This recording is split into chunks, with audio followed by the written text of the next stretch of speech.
Hey, what's going on YouTube? Ty with xking.com hit you with another video. And today's video is part 3 of a topic I've been talking about. I've been doing more and more of this the more I talk about it, and it's being more proactive than reactive. And I'm gonna give you some examples of being proactive and how can you implement this in your daily lives. Are you being reactive or proactive? So, proactive is just actions where you do things ahead of time.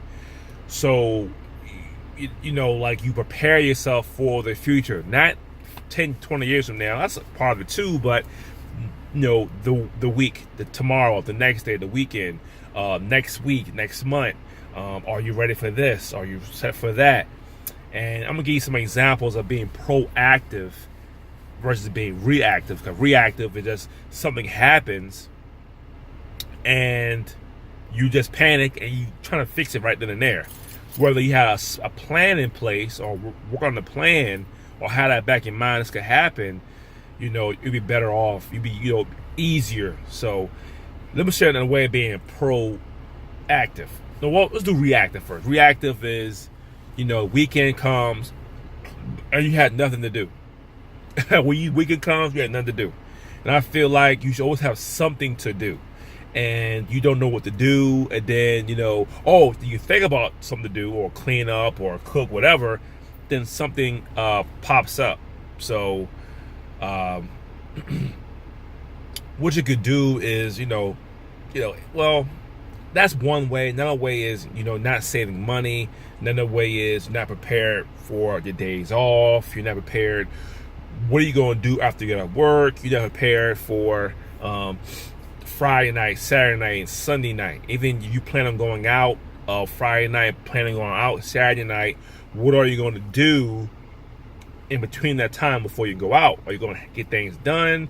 Are you going to take a half a day and get stuff done? Do you plan your stuff ahead of time? Some people do, some people don't. If you're bored and to do, you're being reactive because you should always setting up stuff up in place in case something happens. So that's a way of being reactive. A bill comes up, you know how to pay it. If you don't have a plan B, this happens. What happens if this goes wrong, if that goes wrong? Your day off on Saturday, what are you going to do with Saturday to be productive? And there's nothing wrong with having free time, but make sure you get your stuff done first. Then you have your free time. Because if you have your free time in the beginning, something may happen. Someone will come over. You get on your phone with a family member for 3 or 4 hours, which happens to me. I plan on doing this blog post, and then all of a sudden I'm on the phone for an hour and a half and 2 hours, and boom, that 2 hours could have been writing a blog post. So you make sure that you have stuff lined up. That's being reactive. And proactive is you already know what you're doing this weekend. You already know, okay, this weekend I gotta go food shopping. So I gotta buy groceries. And most people, me and wife, we make a shopping list. That's being proactive, so we won't forget what to buy. Because I don't know how many times we went to the store. Oh, we've got this, that, and the third. We gotta go to another store and get it. Wasting time. So you create a shopping list. Some small shopping list being proactive.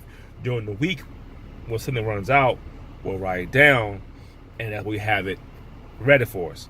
That's one way of being reactive. Just planning on the weekend. I'm going shopping this weekend. Going food shopping. We might spend a lot of money. Depending on how much food in the refrigerator, we might not. So you gotta put money to the side for that and be ready for that expense. That's being proactive. Getting ready for the weekend. Are you going to relax this weekend? Are you going to town this weekend? Are you going to visit family this weekend? If you are, you got to get your stuff done before the weekend, so you have nothing to do after the weekend. So it's kind of like, be ahead of the game. Cause we can't control everything. I can't tell you we have a plan. It's going to go through 100%. But what I could tell you is, at least you have a starting ground. At least you have a plan. Okay, if I don't do this today, I'm gonna do it tomorrow. So lately I've been doing this. I plan for the weekend, Friday, Saturday, Sunday, buying groceries, going here, going there, what time we're going. Okay, so I'm going here, I'm gonna need more gas, so I'll get gas, I'll get paid, and I'm gonna go shopping. After that, I'm gonna do this. So that tells me right there, and then we'll spend time with my son. And so I know that I'm going to have most of that chunk of the day gone just by doing errands and stuff like that. So I make sure the stuff I got lined up to do with online stuff or doing a side hustle, it will be before that time or after that time. It's not going to be a big task. It's not going to be a task where it takes me 3-4 hours to do. I'm going to do some small stuff and knock that stuff out and do the large stuff during the week, knowing that Saturday is no go. Sunday, might go to church, might go to the park, might go head down to Third. Family might come over 3-4 hours, so it's kind of hard to work when family's there visiting you. So I gotta, have that in the back of my mind that it may happen. So you gotta prepare that for yourself. You gotta just think what's going to happen in the future. And another thing that is being proactive is saving money. I'm reading about and studying about investments and studying about dividends, stocks, and bonds. I'm doing more IRA accounts. I'm reading about that. I'm thinking about starting one myself, IRA account. Go ahead and start it now. Put a little bit of money here and there for it. Go ahead and get that ball rolling. I have the Acorns account, which I'm putting my spare change in there, and I'm investing in stocks and bonds automatically. So I'm already invested in that. Might do some crowdfunding with real estate investing myself. Just see the payback. How much can I make? How much I need to invest? So forth. So I'm doing more investments now. I'm being proactive in my investments. I'm not spending 3 months studying investments. I'll take a week or so, a week and a half, because I don't spend maybe an hour a day on it. I'd study it, make sure it makes sense, make sure I get right return, and if I dare do it, I go ahead and do it.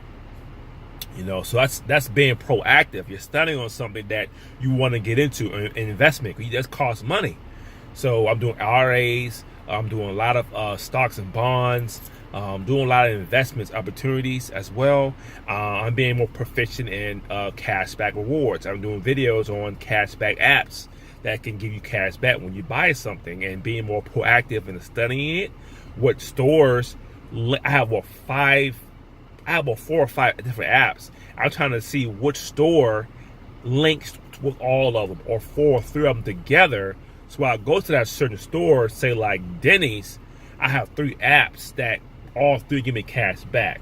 So I am doing that as well to stay on top of that. Okay, I know this store I get 3% cash back on 3 different apps, and Walgreens, this and third, this and third. So I'm being proactive on when we go to these stores, go to a store to get cash back on, like Sam's Club. Okay, Sam's Club, I get cash back on that. So let's go to Sam's Club and plan that thing out. So you just stay ahead of the curve the whole entire time. And that's how you would do it. That's how I've been doing it lately. Keep your eyes on the prize. If you want to download all the cashback apps that I use, below the video, I have all the cashbacks that I use. Check out my other videos on my cashback apps where I tell you that, the apps that I use, which one I get cash back on my gas and stuff I buy anyway, get cash back on. And that's it for the video. Being more proactive, studying more, getting more in tune, because the older you get, the harder it gets. And I wish I'd done this stuff when I was like 24, when I had it in my house and to myself.